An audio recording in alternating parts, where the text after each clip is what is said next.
Hey guys, how's everybody doing today? I'm back to do my second video this week, which is unusual for me. I usually just do, excuse me, maybe one video every week or every 2 weeks, but today's video is going to be an album review and my first impressions of the new album by The Specials.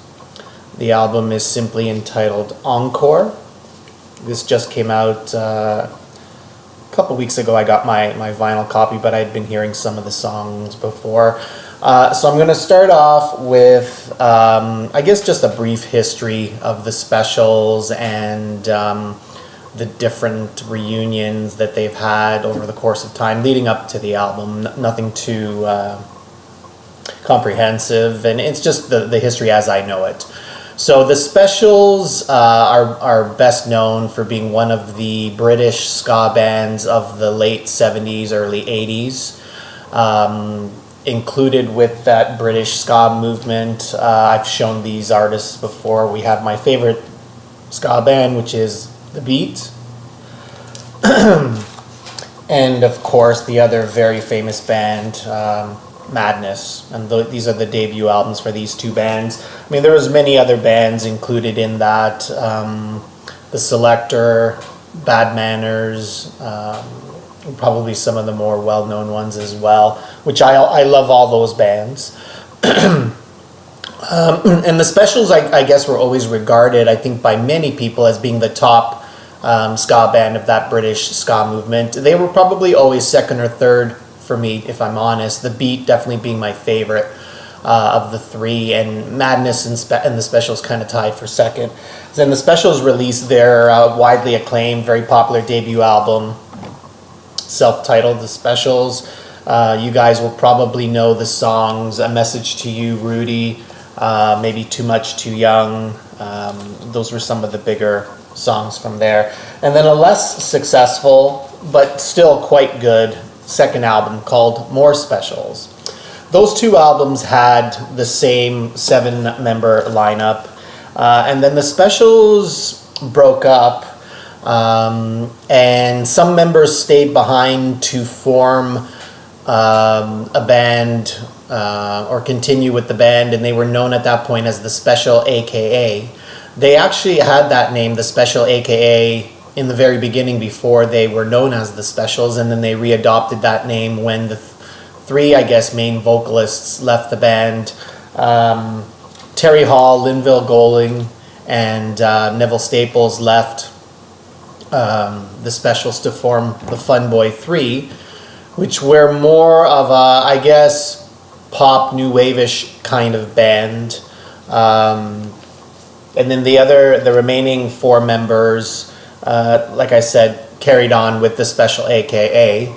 Eventually those two bands both broke up, and then The Specials didn't reform again until 1993, and they did so. They had a brief reformation with some members of the English Beat, or The Beat, and they were simply known as The Special Beat. I think it was Ranking Roger from The Beat and a bunch of members from The Specials. That continued for a while.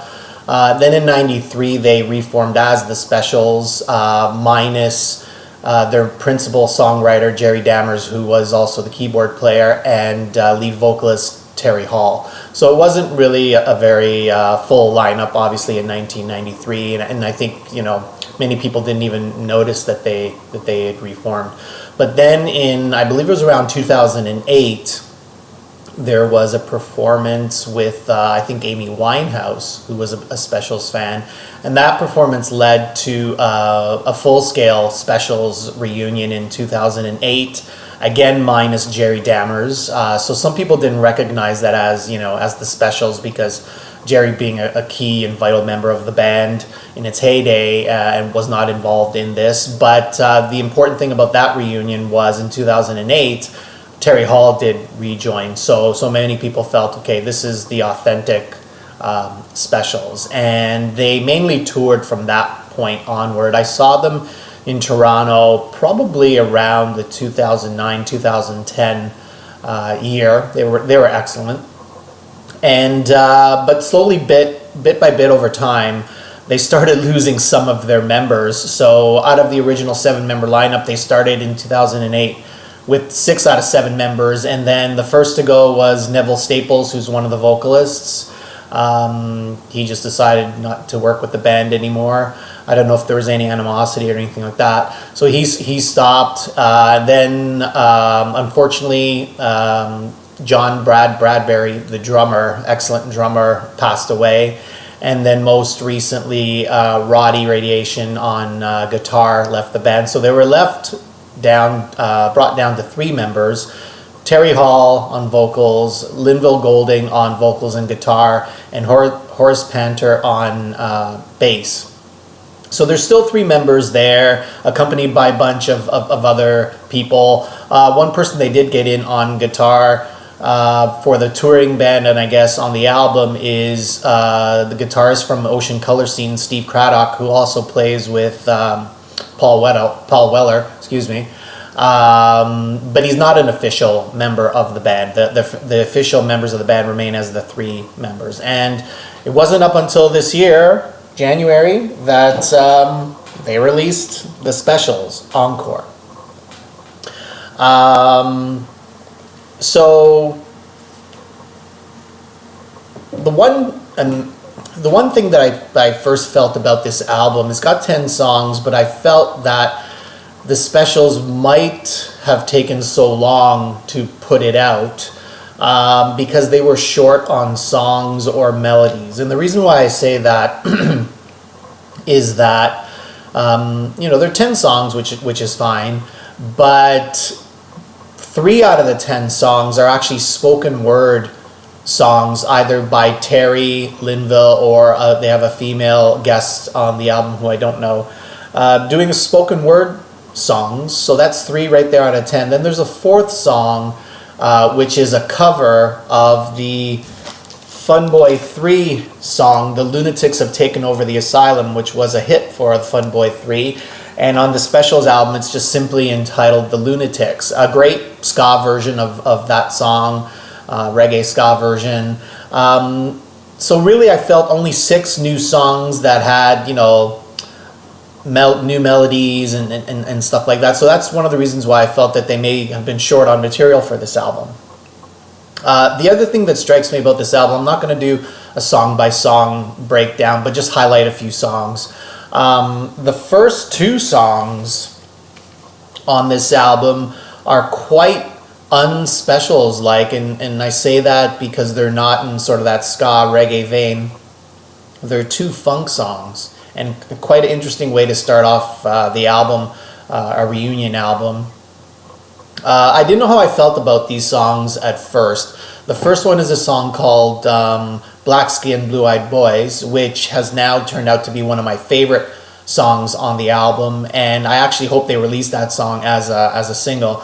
The song right after that is called BLM, Black Lives Matter, which is one of the spoken word songs. It's Linville Golding, the vocalist guitarist, who is, I guess, telling his story of how he was born in Jamaica and then moved as a child with his family to England, and then subsequent to that, I guess in the 90s, moved to the States, and how he encountered racism, very personal stories in the song when he moved out of Jamaica into those 2 countries. And the other spoken word song is a song with one of the female guest players who it's called 10 Commandments, and she's basically talking about women's rights. So those spoken word songs are actually quite good, very, very poignant words. The lyrics on this album are fantastic. They're as good as any lyrics that the Specials have ever written. Very, political issues about very strong issues, gun violence, racism, equal rights,